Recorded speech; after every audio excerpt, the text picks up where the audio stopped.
G'day guys, welcome to Rumble's Fish Room's lunchtime work vlogs.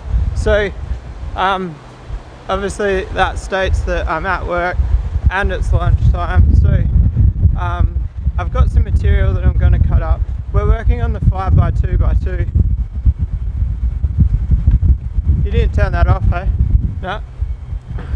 Alright, so this here's a beam saw and I'm going to show you guys how it works. I feel like this might fascinate a few people out there. So it cuts wood. I've got to flip this sheet over.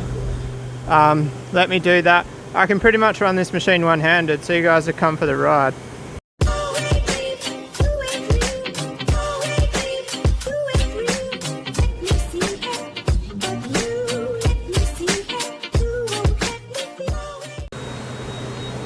Alright guys, so basically just wrote a little cutting list off the frame. I've got two ends, 3 plinths because we've got top, bottom and top. So like top of the doors and then top. I'll explain that later. I went with 3 doors.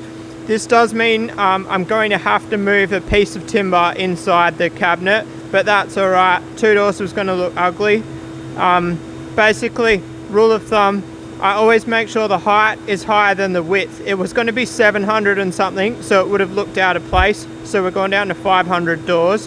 And then 2 650, those are the sides for the top plinth. So they're 120, the same height as that. So basically now I just start entering sizes and working out what I can fit on the sheet. I could optimize it better, but I'm kind of just trying to rush it. So this will get us our 2 ends, and then we get two doors and 2 side plinths. So then this machine is pretty cool, guys. It's literally pull this lever and off she goes. I'll give you a real-time cut on this one so you guys can watch it. Check our settings, scoring knifes on, cutting lengths on. So this machine is wicked if you don't want to use the CNCs like programming. Things like this, I actually find it's faster to cut it by hand and then what do you call it, work it out. Alright, so these are, I haven't got a marker. Oh well, we're just gonna have to remember what's what. So there are our 2 ends.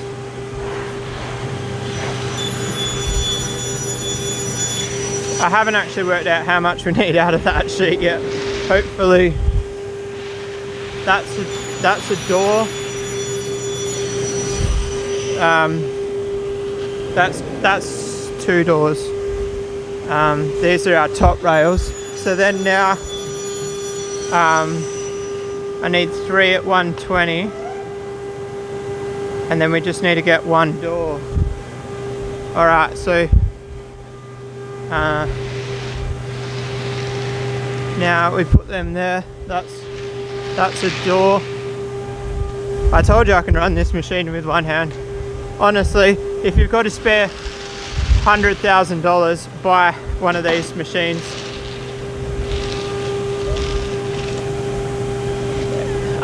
If you're a cabinet maker, you'll know like these machines are actually kind of classed as outdated, but I don't know many cabinet making workshops that still use them. But for cashies, like, it's honestly the best thing. And if you're interested why my work, one hand's not working here, guys. There we go. Oh, we need it the other way anyway. So my work's got it because we do a lot of post forming. So the main use of this is to cut tops. Alright, so now we need, I cut them too. I didn't really need to. But in saying that, it was out of spare material.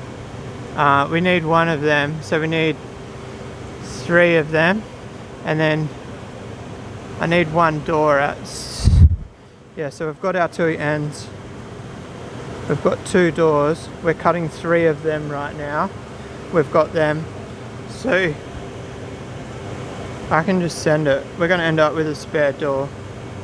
How can I do this better? If I turn that off, I'm kind of like saving material this way, what I'm doing right now. It's not really necessary. Alright, I'll cut them and I'll get back to you. Alright guys, so now we just start docking the boards. Get this off one-handed. Hey, you guys, zoom out a bit. Come on. Alright, so there's 3 doors. So this is like factory seconds boards. But I want to sell this tank, and I want to sell it on a budget. So basically, just like someone can get like a new stand secondhand tank for like not store prices. Oh, that's a offcut. The only problem with using the beam saw, you get a lot more offcuts than if you use the CNCs. I've been super lucky with these sheets. So they're called packer sheets, and both of them were completely perfect on one side. So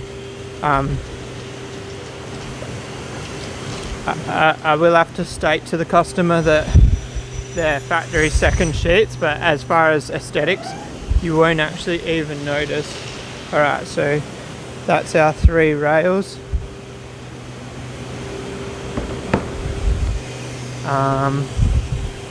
So the other thing is, like, to speed it up, I've actually entered all my sizes here, so I literally could have cut them out of that.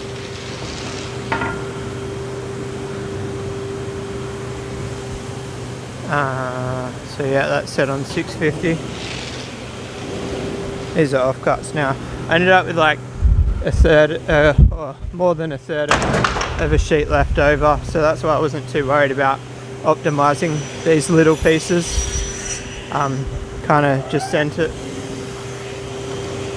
If you're gonna, like, obviously, if you're gonna cut stuff out, I would, and you're not like a cabinet maker, and you want to cut some stuff on like a little table saw, I suggest like doing a scale drawing on a piece of A4.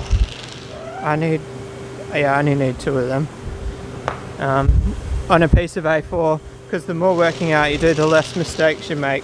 Even like if you're building a fish tank rack, work out all your lengths on a piece of paper, because you'll end up, in some cases, you'll end up having to spend hundreds of dollars on extra pieces. Alright, so 900, 650, just send it. And that's the cutting done. Alright guys, so this machine is pretty simple, but complicated but simple. I'm only going to show you one piece because I need 2 hands for this one. So put your piece in, goes through the machine, makes a bunch of whiz bang noises, comes out the other side, and just like that, it's done. Got that edge on there. So it's kind of, it's that simple, but also not that simple. The machine's a pain in the arse, it always breaks down, but that's that. Alright guys, it's all edged up. I ran into something. I cut a few minutes into work time, so I'm rushing back to my bench to carry on with my day. If you like this video, give a thumbs up. If you want to subscribe for more, hit that little red button. I'll see you guys tomorrow. Peace out.